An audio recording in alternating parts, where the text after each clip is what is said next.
To go to Dan Geltrude right now because all of this comes at a time when states, localities are just trying to get some business back right now. But that might prove easier said than done. The problem is that they lose a lot of revenue when that happens, and they need that revenue back. And already near Governor Cuomo has hinted the possibility of tax hikes, spending cuts, you name it, just to put things in balance. States like New York have to balance their budget at the end of the fiscal year. Some can push it out, as they have in New Jersey, but they have to make sure it's in balance. Easier said than done, I guess, Dan, right?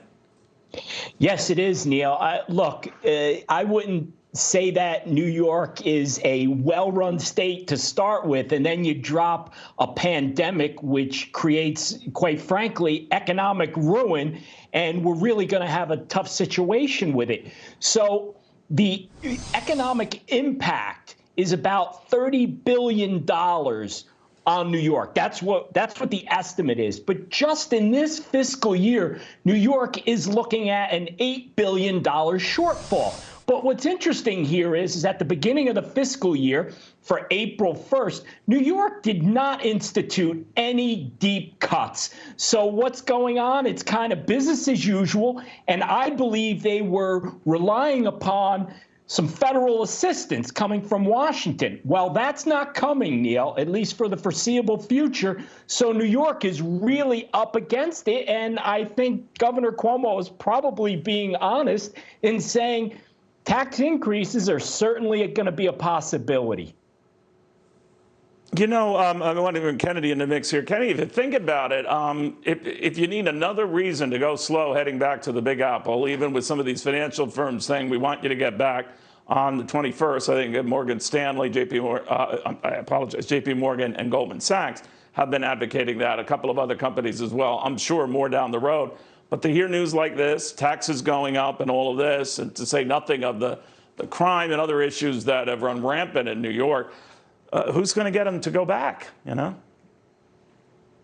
Yeah, the quality of life issues in New York spread beyond New York City, but we are facing a pension crisis here in New York State, and that's because of, you know, this unfunded pension liability, which has obviously been a huge problem in places like Illinois and Michigan and California, and there's really no plan to tackle that. The governor talks about raising taxes, but all you're doing there, when you've got a majority of workers still working from home, they look at they've still got high rents or mortgage obligation. They've got high property taxes. And now the governor's talking about raising taxes further. That's an invitation for people to leave and go to places like Florida, Texas, Tennessee, and Nevada, which are much more amenable and have, frankly, a rosier economic future to offer future citizens. You know, Dan, I hear out of these local and state leaders, though, people talk about leaving New York, but, you know, it's a great place. The city's a wonderful place and the arts and everything else. But that was the kind of arrogance I was hearing coming out of California officials say, look at our beaches, look at our, you know, environment, look at everything we have going for us.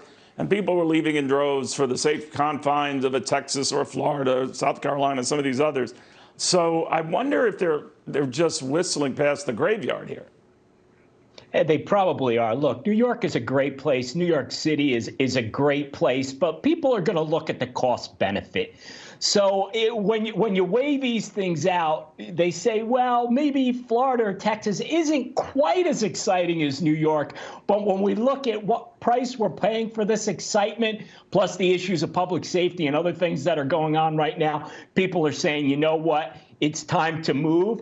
And quite frankly, New York is looking at a really difficult situation, Neil, because if they don't open up the economy, if they don't get people coming back into New York, it's a circuitous problem in that they will have to raise taxes. They raise taxes, more people leave, and it ends up becoming a bigger and bigger mess. And as I said before, I don't think that they can look to Washington, D.C. to bail them out of this.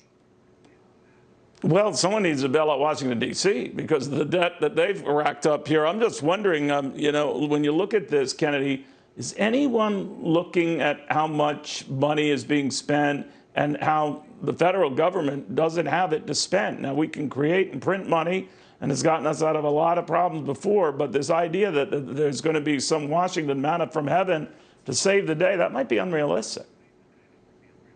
Yeah, how much of the general budget is going to go to paying down the debt when the bill comes? And Nancy Pelosi is talking, her first proposal was over $3 trillion for big bailouts for states like California and New York. The governors there have been horrible stewards of public money, and they dig themselves into these holes.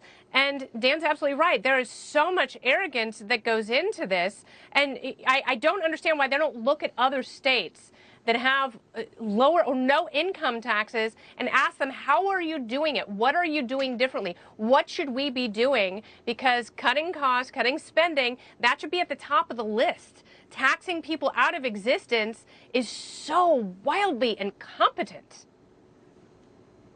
There is that. Kennedy, I want to thank you. Dan Geltrude, thank you as well. All right, this, of course, is the 19th anniversary, of course.